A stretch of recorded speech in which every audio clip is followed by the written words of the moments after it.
All right, now it's a fruiting stage where you're actually gonna get the mushrooms. And the material for this stage is a plastic bin like this. You can get it in Walmart for I don't know, $7. This is the size that works the best. I tried different ones, smaller ones. I feel like don't have enough oxygen in them, and too big of them don't maintain enough moisture. So I found that this is an optional size.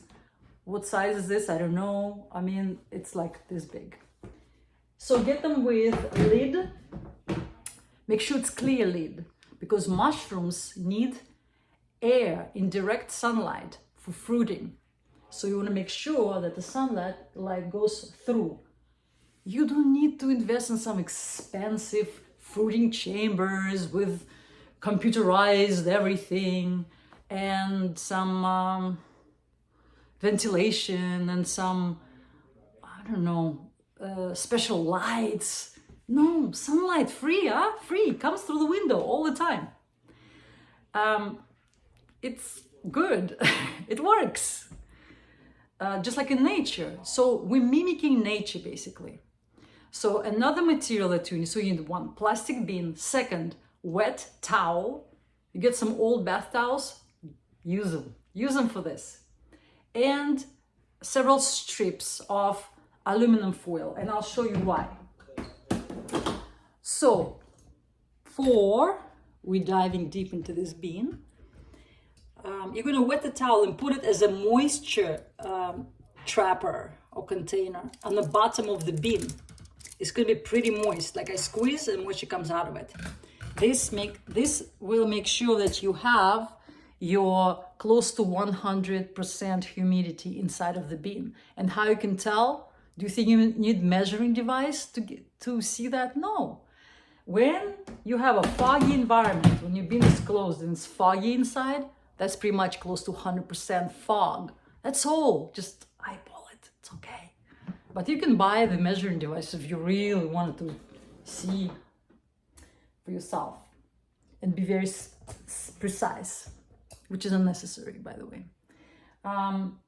And the aluminum foil we need to keep barrier between mycelium of the mushrooms. By the way, don't grab them with your hands because you have bacteria and fungus here, and if you start like really grabbing, become very familiar with them, they might start growing mold, and you don't want that. If your cakes start being moldy too soon, you're gonna lose harvest. But usually they don't, because mycelium is very strong. It's produced its own antibiotics and antifungal, it knows how to fight for itself. It's powerful. So aluminum is to create a barrier between a mycelium cake and the towel, because the towel is a cotton, and I do not use any microfiber, microplastic shit. Avoid that. And mycelium can easily start eating this towel, and I'll show you how it happens. In my other bin, I spilled a couple of pieces of mycelium, and you know what's happening?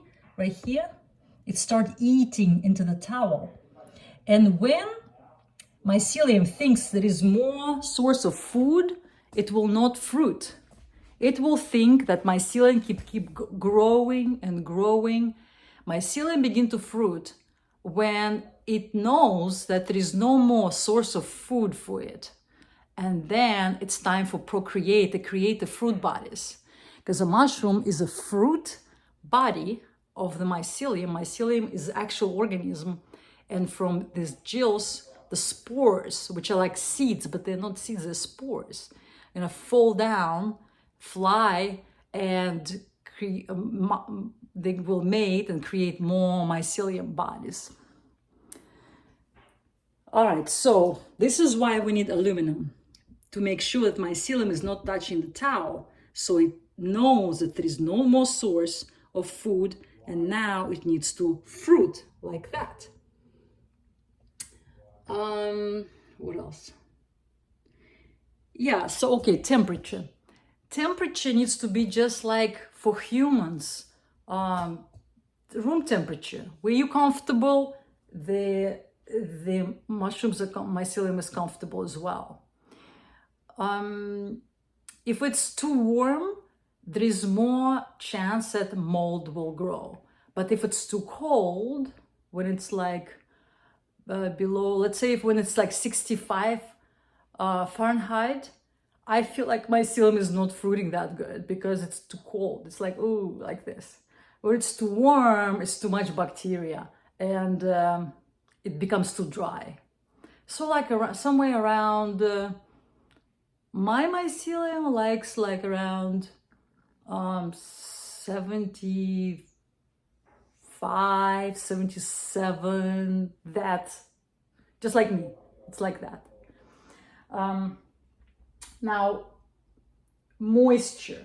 You need to spray your mycelium cakes. Walmart, Home Depot, I'm $8 also. Just regular water, tap water.